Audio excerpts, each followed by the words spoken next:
You ever done the right thing with the wrong heart? I've been so guilty of this over the years because of what I thought it meant to serve in the body of Christ.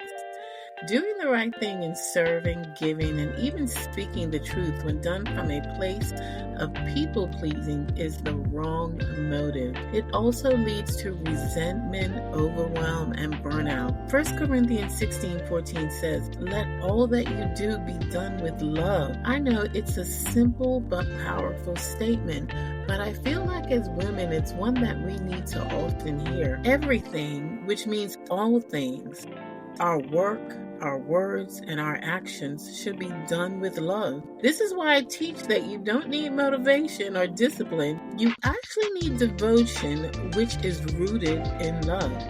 Love isn't just a feeling, it's an intentional choice to reflect the heart of Christ in everything that you do and everything that you say. So today I want you to ask yourself, and believe it or not, I'm asking myself this too. Am I doing things out of love, or am I doing it out of duty? Am I being kind because I have to, or because I want to honor God? Am I correcting people in love, or just doing it because, I gotta always be right and I need to prove a point? Love should shape everything that we do, because without it, even our best efforts will actually fall short. Pray to God today that your words, your actions, and service reflect the heart that you want to see. See you tomorrow for 1 minute on purpose.